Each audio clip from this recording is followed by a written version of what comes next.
The world's richest investor is outright stating that we should go out and buy index funds, then this is probably something that we should be listening to. Cash is losing its value every single day. The inflation rate in America as of 2025 is about 2.5% and was 3.3% in 2024, 4.1% in 2023, and a whopping 8% in 2022 and 4.7% in 2021 according to Investopedia. And the United Kingdom experienced similar inflation levels at those years too. Now, for those of you who don't know what inflation is, it's the general increase in the price of goods and services over a period of time, usually a year. So if something is worth $1 today and $1.50 the next year, that product has been hit by inflation. Now, there are certain goods and services used to calculate the inflation value in your country, but if you are shopping at the best grocery stores, at the best clothing stores, chances are the inflation on those goods are a much higher percentage than what's actually reported in the news. The point I'm trying to make is that the money sitting in your bank account making less than inflation value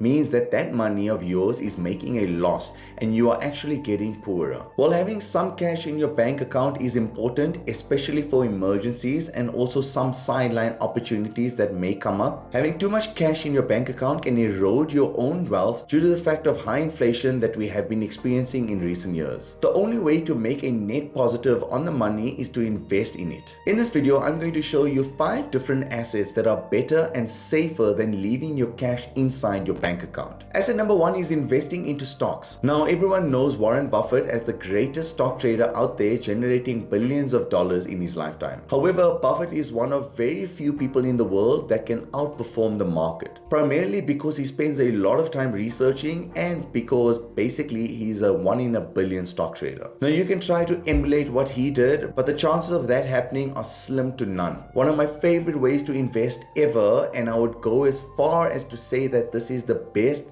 safest, and easiest place to invest long term for most people, is investing into the S&P 500 index fund. The S&P 500 index fund on average since inception has been making a 10% return per annum and has been returning 12.5% in the past 10 years. And that's not taking compounding into account. If you don't know what the S&P 500 index fund is, it's basically a fund that invests small chunks of your money into the top 500 companies within the United States, thus tracking the entire index. And this automatically provides diversification. Now, of course, this does still come with risk, especially in the case of when market crashes or pandemics like we just recently had. And this can result in short-term losses for your portfolio to go down 10, 20, 30, or even 40% of its value. However, in the long run, over 10, 20 years, your chances of being in a net positive is extremely high and much higher than what you would have had you kept your money in your bank. Warren Buffett claims that index funds are the best form of investments for 99% of people out there. The world's richest investor is outright stating that we should go out and buy index funds, then this is probably something that we should be listening to.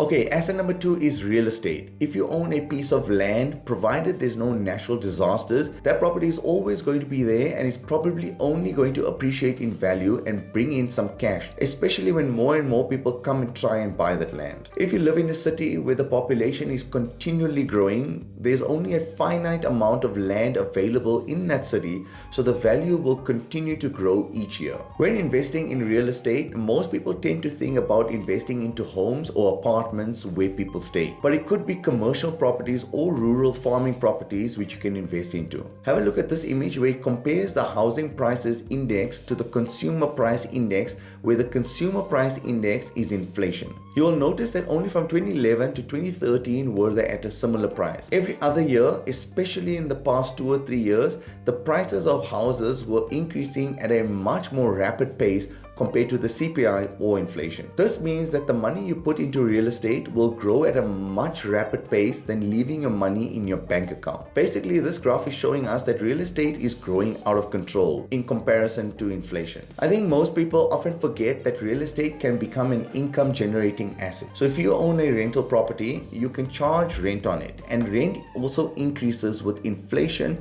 and can offset any negative effects that inflation may have. Another important concept to think about when owning real estate is that if you have $50,000 in in your bank account and you purchase a property for $250,000, you can use the $50,000 as a down payment. Now, if the property goes up by just 5% by the end of the year, that will mean you increase the value of your property by $12,500. Effectively, with the help of leverage, this means you have an unrealized gain of $12,500 on your $50,000 down payment, which equates to a 25% return, far greater than what you would have received had you kept your money in the bank. Of course, this is the best case scenario. I'm just trying to illustrate how it's possible for your cash to work more for you instead of it sitting in a bank account, especially with an asset like real estate. With all the assets that I'm speaking about, please note that all investments come with some sort of risk. In real estate, if you don't have insurance and a natural disaster had to strike, then there's a good chance that you lose all your money. So please keep this in mind every time you make any sort of investment. However, if you kept your money in a bank account, the risk you face is losing your money to inflation. If you have enjoyed this content so far, then I would really appreciate if you could hit a like on it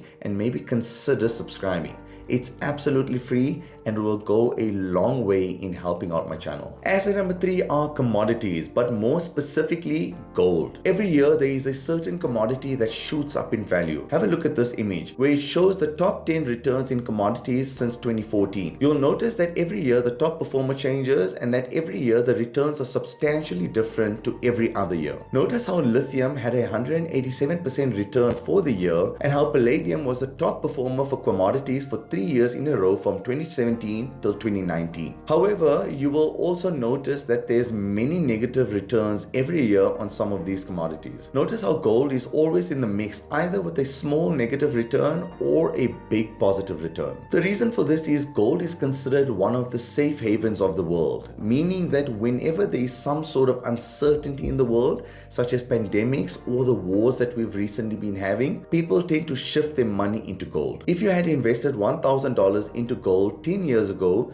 you would have made a net return of just under 9% per annum, not taking compounding into account. A far better return on your money than keeping your cash in your bank account. One thing to keep in mind when it comes to investing into gold is that when times are not tough and there's no pandemic and no wars, chances are gold will be stagnant in growth. So during those times, it could be very similar to keeping your money in your bank account. There's many ways to invest into gold. One such way is to buy gold coins. These are readily available from the United States Mint. However, do keep in mind what they are charging you based on what the actual value of gold is at the time. The fourth asset, which is better than cash, is investing into and maxing out your 401k account. If you're getting extra money into your bank account every month that's just sitting there, I would suggest maxing out your 401k account if you haven't already done so. Now, even though this investment is a retirement fund, it still generates an average return greater than what you would get from keeping your money in your bank account. The average return you get from a 401k investment account can range anywhere from 5 to 8%,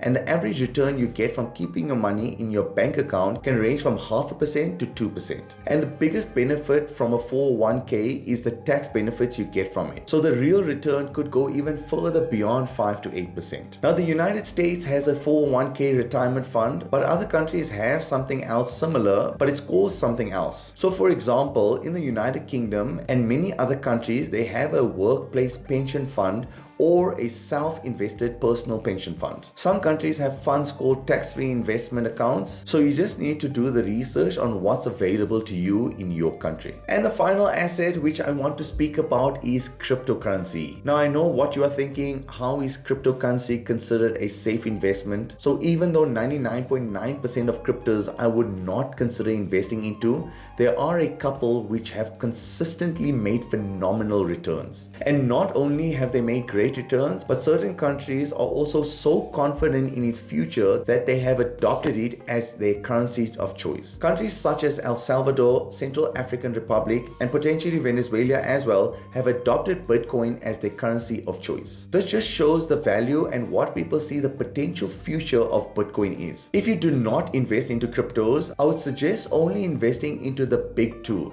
So that's Bitcoin and Ethereum, as those are the cryptos with the highest market capitalization, with Bitcoin having a $1.8 trillion cap and Ethereum having just under $420 billion market cap. Now, how I diversify my crypto investment is that I have about 60% of my investment into Bitcoin and 40% into Ethereum. Please note that over the years that I have invested into cryptocurrency, there have been many months where there have been wild swings to the downside, which can be a little demotivating. So keep that in mind when investing into cryptos, that it is extremely risky. So the mindset you should have is to just invest the amount of money that you are okay with losing. Now, the reason why cryptocurrency makes this list of investments better than cash is that even though there are wild swings investing into it, over the long run, I do believe it's a great place to put your money in for growth. Those are 5 assets which are better than keeping your money in your bank account. Please share your thoughts in the comment section below on what else you think should be making this list. Like and subscribe for more.